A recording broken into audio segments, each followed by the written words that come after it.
And so I will be adding in a bucket.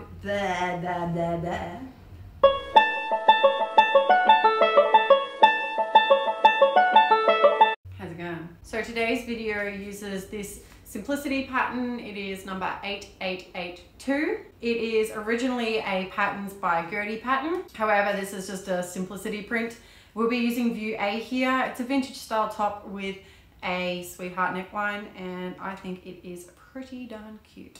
I plan to make the top with this Harry Potter fabric, which originated life as a king size sheet set. I don't own a king size bed. This fabric was always bought with the intense purpose of finding the perfect top to make with it. Someone much wiser than me, and I'm sorry that I can't remember who they are, once said that if you find the perfect fabric and you are just waiting to find the perfect pattern to go with it, then you should stop, because you will just end up wasting it. I made a couple of baby items for one friend. Another friend saw, they have requested a couple of baby items, and then all of a sudden I'm left with scraps. And then we just keep chopping bits of her off.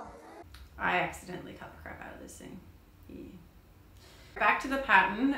This pattern is actually done up in the back with a zipper. Everyone knows that the zipper was invented in 1893. But I hear you say, the modern zipper was not invented until 1913. And you are correct. And I also hear you say, it was only used mostly in tobacco pouches and shoes.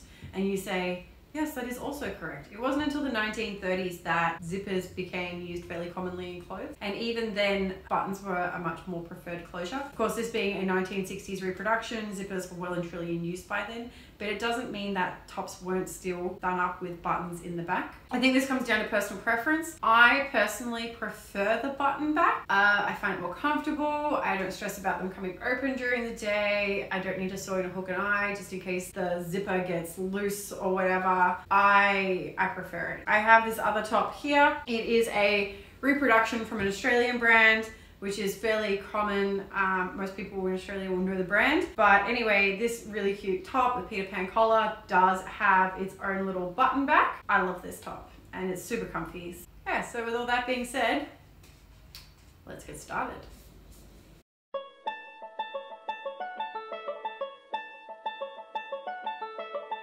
The first thing you want to do after you've cut out your pattern is trace the front and back pieces onto brown paper, or wrapping paper, or pattern paper, or any paper really except kitchen paper. I traced my cut lines with a marker and then left the center back lines just as pencil till I was ready to add the button placket, or, you know, the strip where the buttons go. Because the shirt had a 1.5 centimeter seam allowance for the zipper, I only had to add 1.5 centimeters to the center back, but if you're using a piece which is normally cut on the fold, you'll have to add a strip double the width of your finished placket.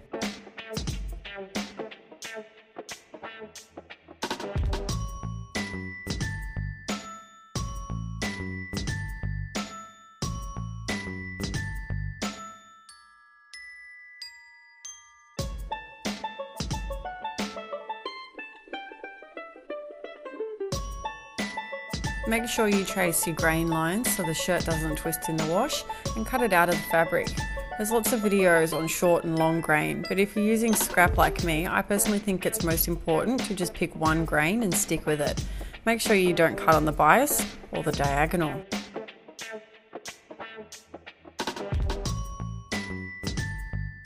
If you're following the same pattern as me, have a look at those destructions, because they're going to get real confusing and they could have been worded so much simpler. Now, I mentioned darts in a previous video, and I'm really just going to let you know I stand corrected. You sew single point darts from the seam to the tip. One thing I'm a big proponent of is finishing your seams before you even start sewing the pieces together. When I tried to zigzag this fabric, it was awful. My machine kept eating it and the edges went super frayed and it was a giant mess. So to make this thing washable, I'll be doing French seams. Normally I would pre-plan this and add an extra 5mm onto my seam allowance, but I thought my 100% cotton bedspread would be fine, which it's not. So I'm measuring a 5mm marker on my machine in order to sew the first seam. Then my first seam is sewed 5mm in, wrong sides together. Press the seam flat and open. Press the seam so the fabric is right sides together.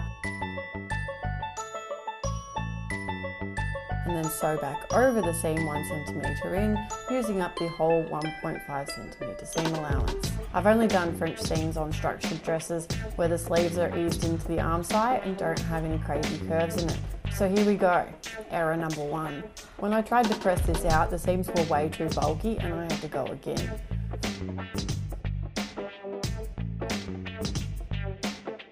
Curved edges, you want to sew the first seam 1 cm into the seam allowance, wrong sides together. Then clip it closer than 5mm. Then press the seams so the fabric is right sides together and sew a 5mm seam. This will be small enough that if you're good with the iron, you'll be able to press it flat. I did a rolled hem on the sleeves, although I don't have a rolled hem foot, so it's a little uneven. I then started to work on the facing. Stitching the facing was quite fiddly. I would recommend sewing from the centre back to the centre front on both sides. I did the second side from centre front to centre back, so it wasn't super crisp. I then joined the midriff pieces and the peplum pieces and attached them to the chest piece.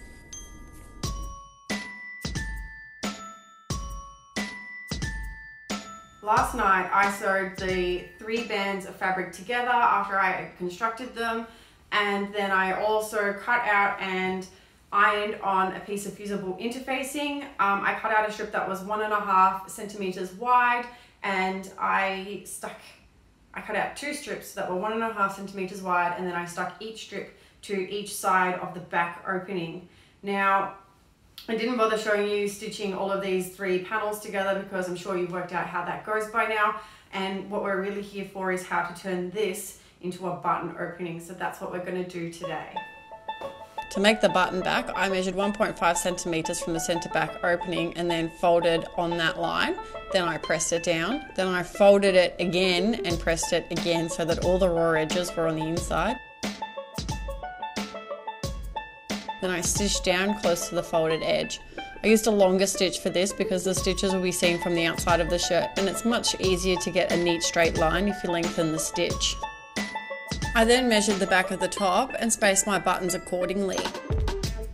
I was actually pretty excited. This new machine came with a buttonhole foot, and after a whole lot of test pieces and faffing around, I got it working. I know that it would have been quicker for me to make them the old-fashioned way this time, but now I know how to use that sucker, I'm going to be putting buttons on everything. When ripping your buttonholes, make sure that you stick a pin in the end that you're ripping to, or you'll cut straight through the buttonhole stitches. I also like to pin my garment closed to work out where the buttons will go. These rolly chalk things are awesome for that. And I know I said there wouldn't be any proof, but yes, I did hand sew the buttons on.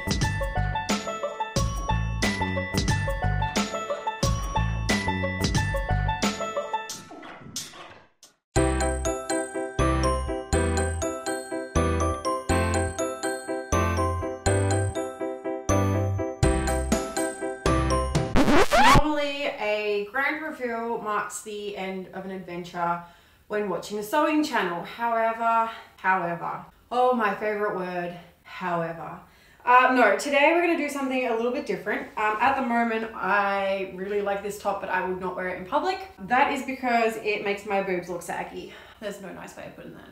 My intention now is to separate the top from the bottom 2/3 of the top, and then work out how we're going to bring this into a more manageable bust size, because there is no way that someone who has my size body has the boobs to fit this top.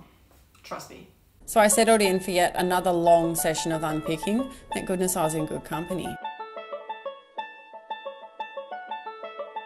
I placed the unpicked top on my mannequin Rita and asked a girl advice group if they preferred pleats or darts. There was an overwhelming response for the pleats, and I can't disappoint the masses. So I pretended to maths, and then I faffed around for literally 2 hours trying to lose 9 centimeters off the bottom of this top, and then I eventually gave up and mathed for reals. So I did 9 divided by 5 to make 5 pleats, and then each of those pleats were divided by 2, which gave me 1.8 divided by 2. So then I marked 9mm increments around the gathering area until I had 5 pleats worth. Should have made 3. I basted the pleats, which is not exactly necessary, but I'm lazy, and you know if I'm doing it, then it's probably a good idea. Make sure you baste so the fabric feeds in the same direction as the folds, but make sure you don't accidentally undo or shift one. I then closed the remaining seams using the French seam method.